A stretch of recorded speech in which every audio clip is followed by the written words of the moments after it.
আজ হলো গিয়ে বৃহস্পতিবার। বৃহস্পতিবারের লক্ষ্মীবারের সবার জন্য অনেক অনেক শুভেচ্ছা রইল। সকালটা আজকে অনেক হুড়স্থুলের মধ্যে কেটেছে, কাটছে আর কি। আর রোজই কিন্তু অনেক হুড়স্থুলের মধ্যে কাটে, আর আজকে একটু বেশি। কারণ কি, পুজোর জন্য অনেক তাড়াহুড়া করছি।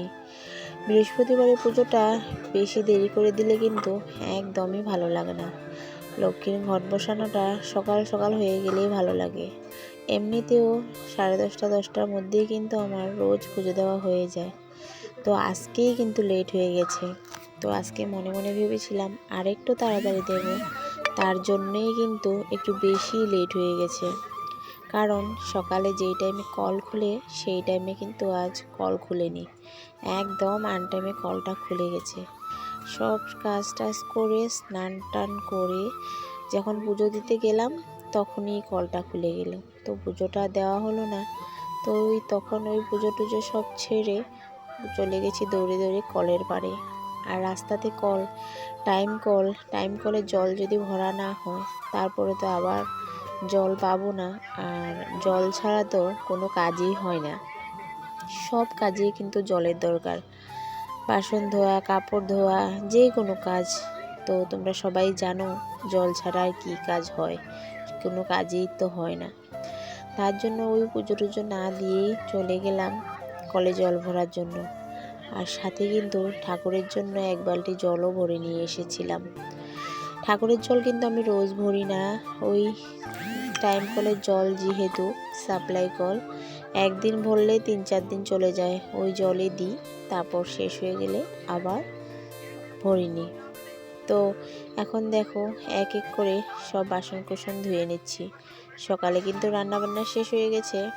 রান্নাতে আজ করেছি সয়াবিন আলু পটল দিয়ে তরকারি, আর টমেটো পেঁয়াজ দিয়ে ডিমের ঝুরি ভাজা, আর রাতের ফুলকপি আলু ভাজা ছিল। তো এগুলো দিয়েই তক্সা পাপাকে টিফিন দিয়ে দিয়েছি। আর ছেলেও কিন্তু রুটি নিয়ে গেছে টিফিনে। তো ওদেরকে পাঠিয়ে তারপর আমি এদিকে আমার কাজে লেগে পড়েছি। সকালে বাসি নাইটিটা ছেড়েই কিন্তু সোজা আমার রান্নাঘরে রান্নার জন্য ঢুকতে হয়। চা খাওয়ার পরে আগে ভাতের ডেক বসাই। আর যখন কাজে ভাত না নেয় আর কি, সামনে কাজে যায়, তখন কিন্তু এই চাপটা থাকে না যে সকাল সকাল ভাত বসাতে হবে। তখন দুপুরবেলা রান্না করলেও চলে। তো এটা হলো ব্যাপার আমার, অনেক তাড়াহুড়া। সকালে উঠেই আমি আগে ভাতের ডেক বসাই। তো এই করেই দিন চলছে।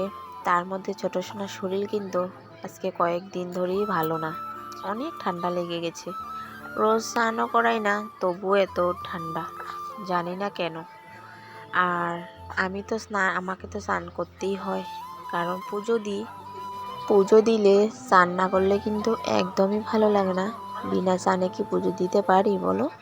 তার জন্য রোজ সাবান টাবান ভালো করে ঘষে টষে স্নানটা না করলেও গায়ে তো জল ঢালতেই হয়, কারণ যেহেতু আমি পুজো দিই। আমার আবার ভালো লাগে না যে পুজো দেওয়ার সময় স্নান না করেই পুজো দেব। তার জন্য আমার মনে হয় যে আমার স্নান করাতেই ছোটো সোনা ঠান্ডা লেগে যাচ্ছে। তো কিছু করার উপায় নেই, ভগবানের তো বোঝার দরকার যে ওনার পূজা করব, তার জন্য আমি স্নান করি। ছেলেটাকে তো সুস্থ রাখতে হয়। তো বাচ্চা পোলাপানে দেখবে শরীর ভালো না থাকলে কিন্তু একদম ভালো লাগে না। তো বাকি সব কাজ করে স্নান করে জল টল ভরে চলে এসেছি এখন পুজোর জন্য। দেখো আসনে সাদা জবা দিয়ে ভরিয়ে দিয়েছি। আজকের দিনটা দিয়েছি, কালকের দিনটা দিতে পারবো, তারপর থেকে আর সাদা জবা পাবো না। আর একটা কথা, আমাকে এক দিদিভাই কমেন্ট করেছে, ওই দিদিভাইয়ের নামটা ভুলে গেছি, যে গুরুদেবকে নাকি জবা ফুল দিতে নেই। তো তোমরা যদি আমার ভিডিওটা এখন দেখছো, কথাগুলো শুনছো, তো প্লিজ তোমরা একটু জানিও তো আমাকে, কে কে জানো যে জবা ফুল দিয়ে গুরুদেবকে পুজো দিতে নেই। আর আমি কিন্তু আজ অবধি কখনো শুনিনি যে গুরুদেবকে জবা ফুল দিতে নেই। আমি শুধু জানি যে গুরুদেবকে সাদা ফুল দিতে হয় বা অন্য কালারে দেওয়া যায়, শুধু লাল ফুল দিতে নেই, এইটাই জানি। তো আমি কিন্তু এই প্রথম শুনলাম জবা ফুল দিতে নেই। তো কথাটা সত্যি না কি একটু তোমরাও জানিও আমাকে, আর যেহেতু আমি জানি না কথাটা। তো তার জন্য তোমাদেরকে জিজ্ঞাসা করলাম। তো এদিকে দেখো পুজো টুজো দেওয়ার পর আজকে যেহেতু বৃহস্পতিবার, তো ঠাকুরের সব কাপড় ধুয়ে দিয়েছি, ধুয়ে টুয়ে এখন মেলে দিচ্ছি। তো এই কাপড় টাপড় মেলে টেলে তারপর আবার ছেলেকে স্কুলে আনতে যেতে হবে, অনেক কাজ থাকে আমার। Hello everyone, welcome back to my channel PD family blog. তো সব কিছু কাজটা শেষ করিয়ে তারপরে আসলাম এখন তোমাদের সামনে। তো পুজো টুজো দিয়ে নিয়েছি, দিয়ে টিয়ে তো দেখতেই পেলে যা যা কাজকর্ম করলাম আর কি। আর আজকে অনেকটা দেরি হয়ে গেছে পুজো দিতে দিতে, কারণ কি স্নান করে এসে দেখেছি কল খুলেছে। তো কল খুলে তো জল না ভরালে হবে না, জল তো ভরাতেই হবে। সব কাজের মধ্যেই কিন্তু জলের দরকার। তো সবার আগে কিন্তু জল ভরানোটা অনেক ইম্পর্টেন্ট। তো গিয়ে আগে জল টল ভরালাম, তারপর জল টল ভরিয়ে এখনও কিন্তু জলের বালতি কলেই আছে, আনাই হয়নি। তো সেগুলো আবার আনবো, পুজোটা দিয়ে নিয়েছি। আর আজকে যেহেতু বৃহস্পতিবার, আর এমনিও রোজ দিন আমার 10টা সাড়ে 10টার ভিতরে পুজো দেওয়া হয়ে যায়। আর বৃহস্পতিবার তার মধ্যে যদি দেরি হয় ভালো লাগবে না। তো তার জন্য জলের বালতিগুলো না এনে আগে আমি পুজোটা দিয়ে নিয়েছি। তার মধ্যে আজকে ছোটো সোনা অনেক দিকদার করতে ছিল। তো এখন দেখো ও ঘুমিয়ে পড়েছে, ওকে ঘুম পাড়িয়ে তারপর বাকি কাজগুলো করেছি। আবার একটু পরে যেতে হবে আমাকে ছেলেকে আনতে।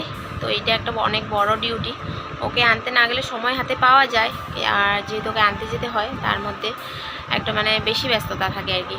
তো চলো তোমরা সাথে থাকো, পাশে থাকো, আর স্কিপ না করে ভিডিওটা ফুল ওয়াচ করে দিও। সব জল নিয়ে এসেছিলাম, শুধু একটা মাত্র বালতি ছিল, একটা না দুটো। তো পুজো দেওয়ার পর এই বালতিগুলোকেও এক এক করে নিয়ে এসেছি। তো বালতিগুলো না আনলেও হয় না, তো এগুলো এনে রেখেছি। তারপর আর কোনো ভিডিও করিনি। এখন সোজা চলে এসেছি রাতের বেলা। রোজ রাতেই তো আজকে কতদিন ধরে রুটি খাচ্ছি, তো তার জন্য শুকনো রুটি করব। রাতের বেলা আর ঘি রুটি খাই না। তো রোজ কিন্তু ঘি রুটিটা খাওয়া ভালো না, গ্যাসের জন্য অনেকই খারাপ। তো তার জন্য রাতের বেলা শুকনো রুটি করি। তো এখন রুটি বেলে নিচ্ছি বসে বসে রান্নার ঘরে। আর আমার যেহেতু কি বলবো অনেকই ছোট রান্নাঘর, আমি একাই দাঁড়াতে বসতে পারি রান্নাঘরে। এইরকমই কপাল আমার, এইভাবেই থাকি, কি করব, উপায় নেই। ভগবান যে অবস্থায় রাখছে সেই অবস্থায় থাকতে হবে, চাইলেও কিছু করার নেই। বড় বাড়ি ঘর চাইলেও আমি আর পাবো না যদি ভগবান না চায়। তো এর যা আছে তা নিয়ে আমি খুশি আছি। আর আমার রান্নাঘরটা দেখছো না, দেখাই যাচ্ছে, কিন্তু কত হবে, 1.5 হাত হবে পাশ আমার রান্নাঘরের। এইটুকু রান্নাঘরের মধ্যে আমি সব কাজ করি, সব শখের জিনিস বানাই, খাই, খাওয়াই, এইভাবেই চলছে আমার জীবন। তবু আমি এই নিয়েই খুশি আছি। শুধু ভগবানের কাছে এটাই আমার বাঞ্ছা যে আমার স্বামী সন্তানদের ভালো রাখুক, সাথে দুনিয়ার সব মানুষেরই মঙ্গল কামনা করি। রোজ পুজো দেওয়ার সময় কিন্তু এই কামনাটাই ভগবানের কাছে আমি করি। সবার আগে ভগবানের কাছে আমি সবাই ভালোটাই চাই, তারপর কিন্তু আমার বড় ছেলেকে যাতে ভালো করে দেয় সেটা চাই। যেটা সত্যি সেটাই তোমাদের সাথে বলছি। তো এক এক করে শুকনো রুটি করে বানিয়ে নিচ্ছি, এই হলো ব্যাপার। আর দিনের কিন্তু সয়াবিনের তরকারি আছে, তারপর টমেটো দিয়ে ডিম ঝোড়া ভাজি আছে, আবার যা পনির তরকারি দিয়েছে, ফুলকপি আলু দিয়ে পনির বানিয়েছিল, তো সেটা দিয়েছে। এই দিয়ে আজকে রাতের খাওয়া দাওয়া শেষ করলাম। তো আজকের ব্লগ ভিডিওটা কেমন হয়েছে কমেন্টে কিন্তু অবশ্যই জানিও। আর ভালো লাগলে লাইক কমেন্ট শেয়ার করে দিও। আর যারা যারা নতুন দেখছো, তো প্লিজ কিছু অংশ যদি তোমাদের ভালো লাগে তাহলে চ্যানেলটাকে সাবস্ক্রাইব করে বন্ধু হয়ে আমার পাশে থেকো। আজ তবে আসি, টাটা সবাইকে।